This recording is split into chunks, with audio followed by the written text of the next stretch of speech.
रहीम अस्सलाम वालेकुम। हमारा टॉपिक है पार्किंसन डिसीज़। पार्किंसन डिसीज़ क्या होती हैं? Parkinson disease is a brain disorder that lead to the shaking, stiffness, difficulties with walking, balance and coordination. Parkinson disease एक ऐसी डिसीज़ होती है जो हमारा ब्रेन डिसऑर्डर होता है, जिसमें हमारी बॉडी कांपने लगती है, लरज़राने लगती है और हमारा जो बैलेंसिंग मूवमेंट होता है, जो हम बैलेंस कर पाते हैं बॉडी को, वो हम बैलेंसिंग करना में क्या कहते हैं, बैलेंस नहीं कर पाते बॉडी को, हमारा चलने की सलाहियत बिल्कुल स्लो हो जाती है। ठीक है, फिर उन्होंने कहा Parkinson's disease is neurological causing by generating degenerations or breaking down of cells in the nervous system. The nature of the Parkinson's disease is progressive, meaning that is get worse over time. There is 5 stages as explained by the Parkinson's Foundation. ठीक है, पहले तो उन्होंने कहा Parkinson's disease जो है एक neurological बीमारी है, जिसमें हमारे जो हैं नर्वस सिस्टम्स के जो सेल्स हैं वो टूट जाते हैं। फिर उसके बाद उन्होंने कहा पार्किंसंस डिसीज़ को देखा जाए तो इसको 5 स्टेजेस में एक्सप्लेन किया गया है। पहला स्टेजेस है फन stage, individuals experience mild symptoms generally do not interfere with daily activities, tremor and the other movement occur on one side of the body only. ठीक है, उन्होंने क्या कहा, उन्होंने कहा जो आप एक पर्सन है वो एक्सपीरियंस करता है, कुछ इसके सिम्टम्स होते हैं। फिर उन्होंने कहा है जो इसके सिम्टम्स होते हैं वो इंटरफेयर नहीं करते हमारी डेली लाइफ को, लेकिन इसका जो एक साइड का मूवमेंट होता है सिर्फ उस पे अफेक्ट होता है। फिर उन्होंने कहा stages 2 symptoms worsen including tremor, rigidity and other movement symptoms on both side of the body and the person live alone but daily tasks are more difficult or the lengthier। उन्होंने क्या कहा, उन्होंने कहा है अगर देखा जाए तो ये एक पर्सन की जो डेली लाइफ है उसकी दोनों बॉडी की दोनों साइड पे होता है, लेकिन एक पर्सन अपने घर में अकेला रह सकता है, लेकिन उनका जो डेली टास्क होता है वो बहुत मुश्किल होता है और बहुत लंबा होता है। स्टेज 3 में क्या है, this is considers mind stage, individuals experience lose of the balance and slowness of the moment. ठीक है, जो तीसरा स्टेज है उसको क्या नाम दिया उन्होंने कहा, इसको अगर हम देखा जाए तो हम इसे कंसीडर करते हैं कि एक ये माइंड स्टेज एक्सपीरियंस है एक पर्सन का, जिसमें हम जो अपना बैलेंस बॉडी का वो लूज़ कर लेते हैं, हमारी मूवमेंट जो है वो स्लो हो जाती है। स्टेज 4 क्या है, symptoms are severe and limited, individuals may stand without help without the movement likely required a walker. उन्होंने क्या किया, उन्होंने कहा सिम्टम्स जो होते हैं उनकी लिमिटेड होती है, वो बहुत ख़त्म हो जाती है, कम हो जाती है। जो एक पर्सन है वो बगैर स्टैंड के हेल्प के जो है खड़ा नहीं हो सकता, उसके लिए एक उसे वॉकर जो है रिक्वायर्ड ज़रूरी होती है।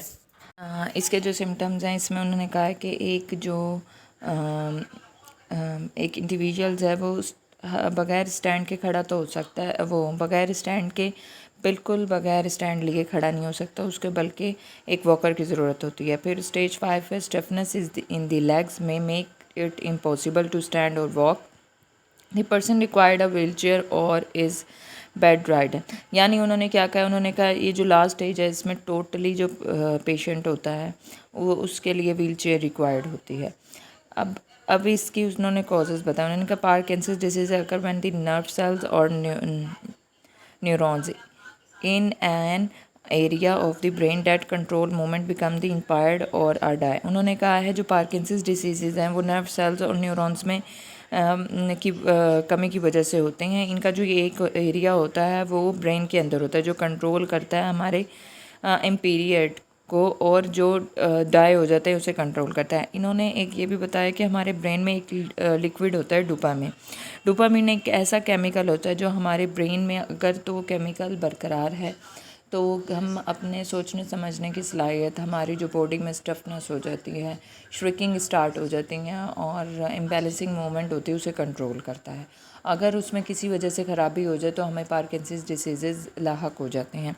फिर उन्होंने क्या कहा, उन्होंने कहा बहुत से साइंटिस्ट ऐसे हैं जो पता ही नहीं चला सकते कि किस वजह से हमारे ब्रेन में ये जो डोपामाइन का केमिकल है उसमें ख़राबी हो गई है, उसमें कमी हो गई है। तो इससे बहुत ज़्यादा सर्चिंग की जाती है, लेकिन इनकी सर्च करने के बावजूद भी नहीं बताया जा सकता कि डोपामाइन की जो बीमारी है वो ब्रेन में किस तरह से इसकी कमी हो जाती है या केमिकल जो है उसमें कोई ना कोई प्रॉब्लम ये डाई किस वजह से हो जाते हैं। फिर उसके बाद उन्होंने कहा सिम्टम्स क्या हैं। सिम्टम्स हैं उन्होंने कहा ट्रीमोर्स हैं, stiffness, tremors in hand, arms, legs, jaw and head. फिर stiffness of the limbs and trunk, slowness of movement, impaired balance, coordination, sometimes leading in यानी इस उन्होंने क्या किया, उन्होंने कहा है हाथ कांपते हैं, चलने की सलाहियत कम हो जाती है, बिल्कुल स्लो चलता है, कभी कभी व्हील चेयर की ज़रूरत, जो बाल आहिस्ता आहिस्ता से मूवमेंट होती है उसको बैलेंस करना बिल्कुल ही ख़त्म हो जाता है। पहले वो आहिस्ता स्लो चलता है, फिर वॉकर की ज़रूरत होती है, फिर आहिस्ता में व्हील चेयर की ज़रूरत हो जाती है। फिर इसके बाद डायग्नोसिस ऑफ पार्किंसंस है। उन्होंने कहा number of the diseases can cause symptoms similar to those of Parkinson's diseases. People with the Parkinson's like symptom that result from the other causes are sometimes said to have a Parkinsonism। यानी उन्होंने कहा है जो अगर हम देखा जाए कि बहुत सी कॉजेज़ होती हैं पार्किंसंस डिजीज़ के, जब डायग्नोज किए जाते हैं उसके तो कुछ ट्रीटमेंट किए जाते हैं एक पर्सन की, जिसमें से सिम्टम जो होते हैं उसका रिज़ल्ट जब निकलता है तो उसको उस बाज़ औक़ात पार्किंसनिज़म किया जाता है। इनके कुछ ट्रीटमेंट होते हैं यानी टेस्ट किए जाते हैं जिसमें ब्लड टेस्ट होते हैं, ये मेडिकल टेस्ट होते हैं, कुछ ऐसे टेस्ट किए थे जिसकी वजह से ये पता चलाया जाता है कि पार्किंसंस डिसीज़ जो हैं उसको किस तरह ट्रीट किया जाए और किस तरह से उस बीमारी को ख़त्म किया जा सके। फिर इसके बाद the treatment of the Parkinson's disease में उन्होंने कहा है drugs that increasing level of the dopamine in the brain, drugs that affect the other brain chemical in the body, drugs that help control non motor symptoms। The main therapy for Parkinsonism is a levodopa, also called the L-dopa। उन्होंने क्या कहा, उन्होंने कहा drugs दी जाती हैं जिसकी वजह से, यानी मेडिसिन दी जाती हैं जिसकी वजह से जो डोपामिन का जो लेवल है उसको बढ़ाया जाता है ब्रेन में, और फिर ड्रग्स दी जाती हैं जो अफेक्ट होती हैं ब्रेन के केमिकल में हमारी बॉडी में। फिर ड्रग्स जो है वो हेल्प करती हैं हमारे कंट्रोल को, नॉन मोटर सिम्टम्स हैं उसे कंट्रोल करती हैं। फिर कुछ थेरेपी की जाती हैं पार्किंसंस डिसीज़ के, जिसे लीवोडोपा कहते हैं और उसे आमतौर पर एल डोपा के नाम से भी जाना सकता है। पार्किंसंस डिसीज़ यहाँ पे ख़त्म हो गया है।